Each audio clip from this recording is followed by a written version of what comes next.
What's going on, guys? Alex here with 814 EDC, and today I'm ready to do my full review on the CJRB knives Bolt. Now the Bolt is in via the Lefty passaround group, and it is part of a budget package, including another CJRB knife, which is the Glacier, and an artisan knife, which is the Simoon.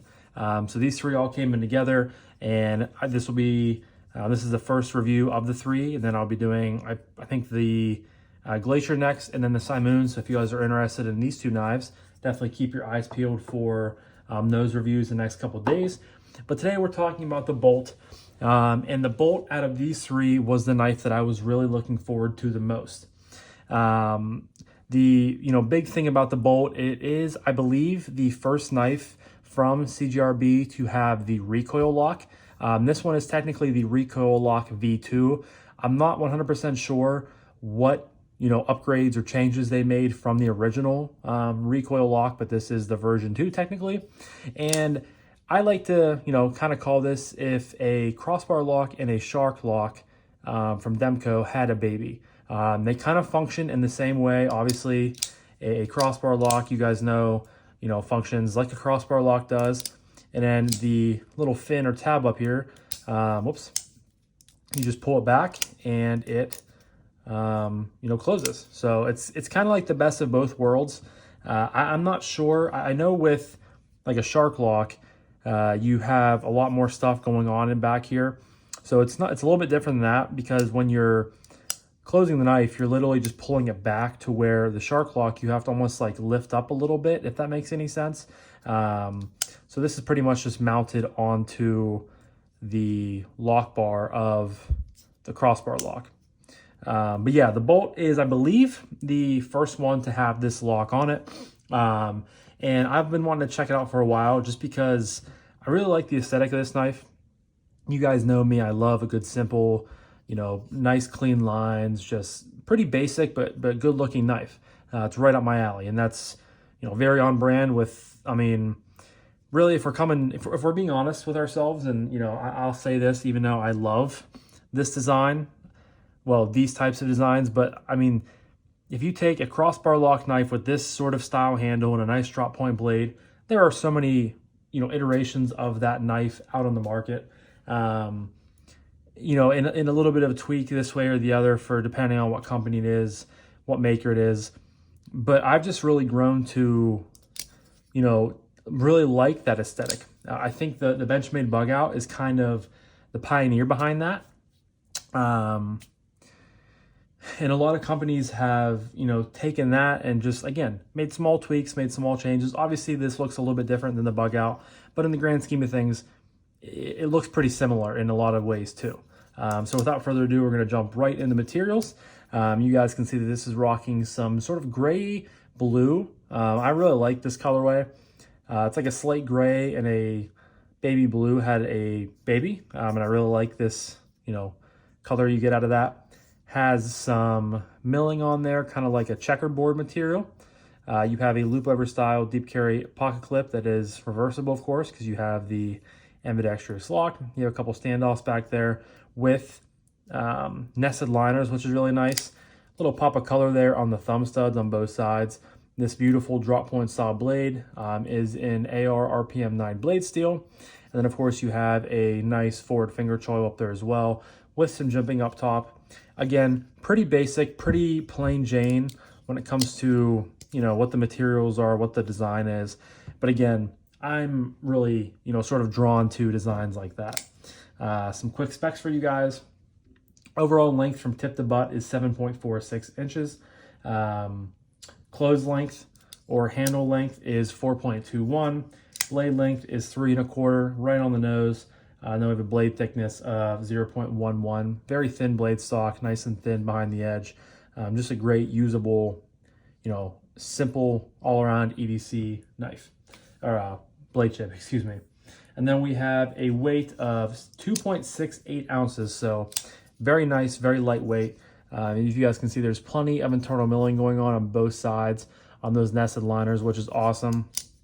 Give you guys some quick size comparisons here. Got the TRM Neutron 2. Line those pivots up. And then we have the Spyderco Para 3. It's a smidge larger than both of those knives, but really, really comparable in sizes, to give you guys a quick, sort of idea for what it is size-wise. Yeah, we're going to talk about action next. And again, you have those dual thumb studs right here. They are just a really nice position from the scale. I mean, you get enough meat for your thumb. Thumb flake works great, and you get enough meat for the finger pad of your reverse flick, which is really nice. detent is tuned pretty nicely. I'm not sure 100% if these recoil locks are adjustable. I have not taken, I didn't take it apart because there was no need to. As there is no blade play, it's been locked up really nice and tight. So I don't know if these are adjustable in spring tension. I'm sure you could upgrade the spring, but I think as it is from factory, you get a pretty, snappy detent, which again, crossbar locks, you don't get a traditional detent, but the way the crossbar knife world within the EDC world has worked recently, it's come so far with making springs feel tighter, making detents feel snappier. And as this one stands, I think it's great. Really nice, really good retention there. Again, you can middle finger flick it out. Really nice. And honestly, for this one, I'm not going to say I prefer the thumb flick over the reverse flick, but I really like the thumb flick on this one. I might be drawing a little bit more to it if I'm being honest. It's very close, but you just really get really good snappy action. And it seems like with the reverse flick, it's there too, but it's just a little bit slower. So it might be, that might be a reasoning behind it. And of course you can use the tab up top here to flick it out. And you can also utilize the crossbar lock to flick it out as well. Then of course, when you close crossbar lock, you get that really nice drop shutty action that we all know and love. And then of course you get some jimming up top here on the tab, pull it back, similar drop shut action, because of course you are just moving the whole lock bar. And I think it's really nice that, this isn't like some sort of groundbreaking, new technology that they have come up with. But I think that, by merging these two, separate locks together, it just adds a little bit of a, fidget factor to this knife. It makes it more than just a crossbar lock. And again, if you are into like the shark lock from Demko knives, I'm not saying that this is exactly it, but it feels very, very similar to it. And if you are into something like that, I think that this would be a great option for you. Fidget wise, I almost said fidgetable wise, fidget wise. It's just very smooth. It's on bearings, obviously. But the action is great on the Bolt. It really is. Really enjoy it. And I will say it is a little bit to get used to. And I think that just depends on, maybe your hand size and how you yourself manipulate the knife or operate the knife. But you just kind of have to, get in tune with it and see how it operates and, how much pressure to put on it. And that's just, you get used to that with time. You can drop it with your thumb. You can slow roll it, of course. You can do all the fun things you typically do with a crossbar lock or a shark lock here, which is really great. So action is very enjoyable. I was very impressed with it. There's not really, much else to say there. But next up is Ergos. I mean, just look at that knife, look at the design, and tell me, it's not going to be comfortable, because if you did say that, you were lying. G10, you have pretty much a straight line, curves back around, pretty much a straight line. This milling right here, it's not like super duper grippy, but it does give it enough of a texture to, add to the Ergos. Nice jimping up top here. I can get all 4 fingers in this knife very, very easily. Very, very comfortable.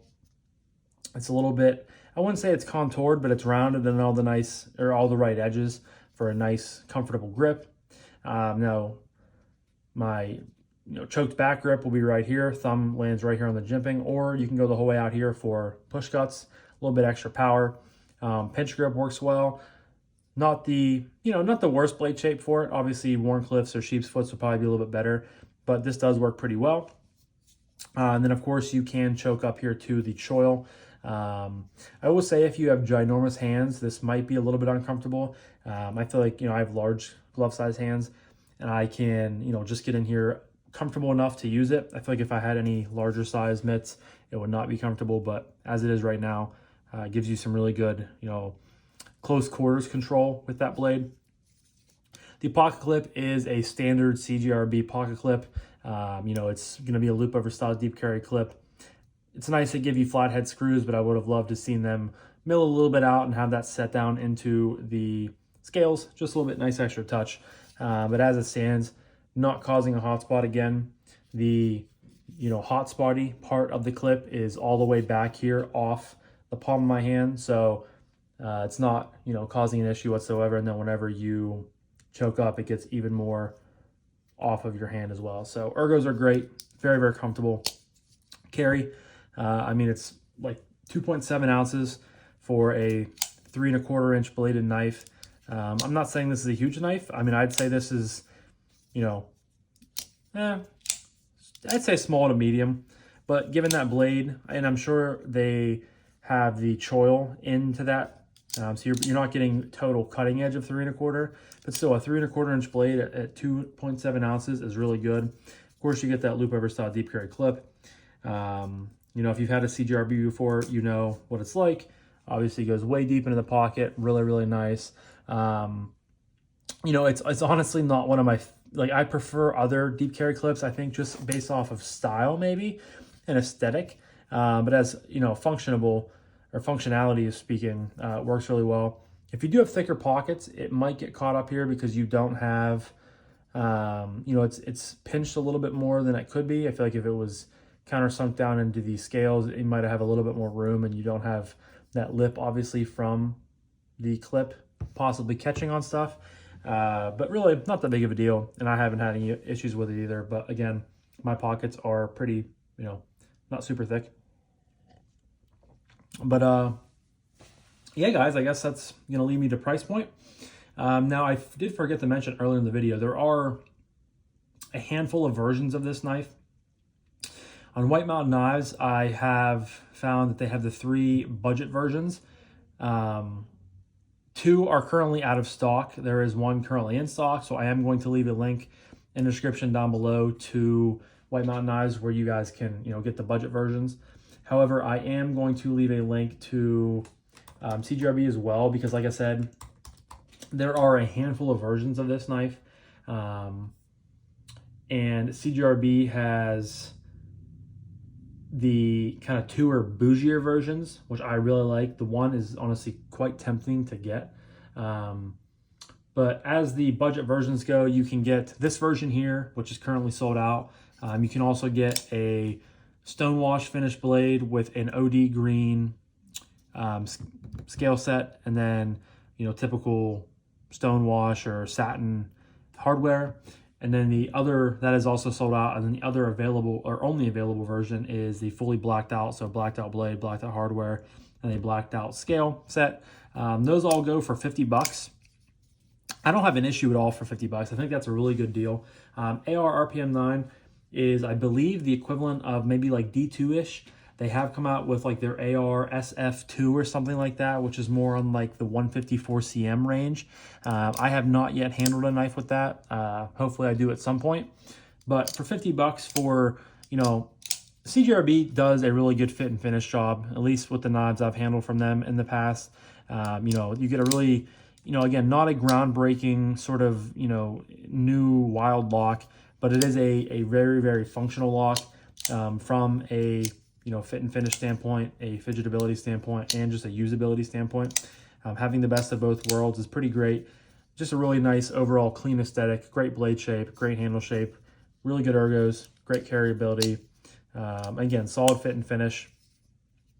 Hard to beat that for $50. And of course, if you are on White Mountain Knives, you can save some moolah, get you down probably closer to $45-ish.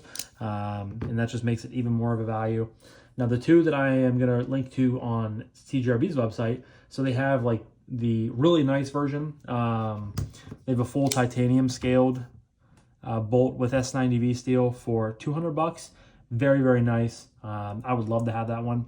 But the one that I'm looking at a little bit more, I didn't know that they had it until I just got on to, find links for you guys. But they have an S90V steel one with a green micarta for $99.99. That looks like a great piece. The micarta looks like it's the same micarta as here on the Glacier, which is like that nice, sort of OD green, forest green micarta. Looks like the scales are contoured on those as opposed to these just being kind of flat scales. And I think for $100, that seems like a great deal. So maybe in the future, because again, I do really like this lock. I think it's great, and just a really good design overall. And CJRB is always coming out with with the really popular budget models, they'll come out with like $100-ish model with like S90V and some sort of scale material that kind of bridges the gap between budget and full premium. So that's really cool to do that. But yeah, guys, really impressed with the CJRB Bolt. Let me know down below if any of you guys have a Bolt in your collection. If you do, what version do you have? But yeah, guys, I'm going to wrap this up now. So thank you guys again so much for watching. I greatly appreciate each and every single one of you guys.